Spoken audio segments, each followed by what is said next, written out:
Hi guys, நான் உங்கள் ID smile. இப்போ நம்ம என்ன படம் ரீட் பார்க்க போறோம்னா கரை படம் ரீட் பண்ணிருக்கோம். இதில் வந்து தனுஷ் வச்சிருக்காரு, கருணாஸ் வச்சிருக்காரு, கேஸ் ரகுமார் வச்சிருக்காங்க, நமிதா ஹீரோ பண்ணியிருக்காங்க. எல்லாமே சூப்பரா, ஓவர் ரைட்டிங் எல்லாமே சூப்பரா பண்ணிருக்காங்க. அந்த கதை காலகட்டத்தை என்ன பார்த்தீங்கன்னா, தனுஷ் வந்து ஒரு திருடுறாரு, ஒரு ஃப்ரெண்டோட போய் திருடுறாரு. இதான் லாஸ்ட் திருட்டு, திருட்டு கூப்பிடாத, நான் திருட மாட்டேன் அப்படிங்கிறாரு. அந்த திருடும் போது வீட்டில் மாட்டிக்கிறாங்க. அந்த வீட்டில் மாட்டின உடனே ஃபோர் ஸ்டேஷன் கூட்டிட்டு போயிறாங்க. ஃபோர் ஸ்டேஷன் கூட்டிட்டு போன உடனே அவங்க அடிக்கிறாங்க, இது பண்றாங்க. கெஸ்ட்லாம் மேல கேஸ்லாம் போடுறாங்க, சம்மந்தம் இல்லாம திருட்டினதுக்கு அமௌண்ட் இவ்வளவு கூட அப்படிங்கிறாங்க. அதுக்கப்புறம் அப்புறமேல ஒரு மாதிரி அங்கே அடிச்சு தப்பிச்சு வீடியோ வச்ச ஃபேமஸ் இருந்துச்சு. வீடியோ தப்பிச்சு வந்துடுறாரு. வந்துட்டு வீட்டுக்கு வந்துடுறாரு. ஒய்ஃபோட கலந்து பேசுறாரு. இனிமேல் நம்ம திருடவனா நல்லா ஃபேமிலியோட செட்டில் ஆகி நல்லா ஒரு தொழில் பண்ணலாம்னு பிளான் பண்றாரு.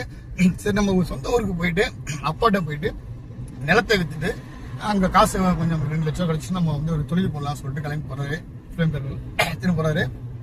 அதுக்கப்புறம் அங்க போகும்போது அவர் நிறைய லோன் வாங்கி வச்சுக்காரு. பெரிய பிரச்சனையா இருக்குது. லோன் கட்ட முடியல, பெரிய பெரிய பிரச்சனை மாட்டேங்கிறாரு. இவருக்கு அந்த காசு நிலத்தை விற்க முடியாது சொல்யூஷன் அவரு. அதுக்கப்புறம் அவர் எப்படி நிலத்தை மீட்டாரு, எப்படி அந்த திரும்பி திருட்டுதனம் பண்ணாரா, விட்டுட்டாரா அப்படிங்கிறதான் அந்த படம். நல்ல ஒரு படம். ஃபர்ஸ்ட் ஹாஃப் வந்து என்ன பொறுத்த வரைக்கும் ரொம்ப ஸ்லோவா போன மாதிரி இருந்துச்சு, செம ஸ்லோவா இருந்துச்சு.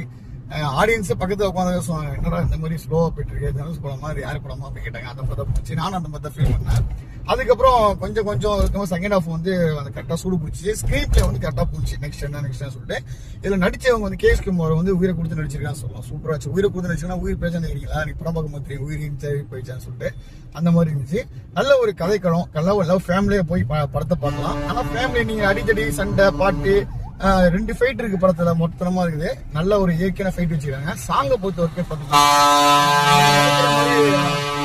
பாட்டு கட்டி பிடிச்சி ஆடுறது, பாடுறது, கும்பல் அடிக்கிறது, அந்த மாதிரி சாங்ஸ் எல்லாம் இருக்காது. எல்லாமே வந்து ஒரு 7 பாட்டு இருந்தாலும் எல்லா பாட்டையுமே வந்து ஒரு சீக்வன்ஸா வச்சு கதைக்குள்ள ஒரு மாண்டேஜ் சாங்கா வச்சிருந்தாங்க. சூப்பரா இருந்துச்சு. இந்த படத்துக்கு மெயின் உயிரோட்டம் யாருன்னு பாத்தீங்கன்னா டைரக்டர்னு சொல்லலாம். 2வது பாத்தீங்கன்னா ஜிஎபராஜ் சொல்லலாம். மியூசிக் சூப்பரா போட்டிருந்தாரு, நல்லா இருந்துச்சு. கண்டிப்பா தியேட்டர்ல பார்த்து என்ஜாய் பண்ணுங்க.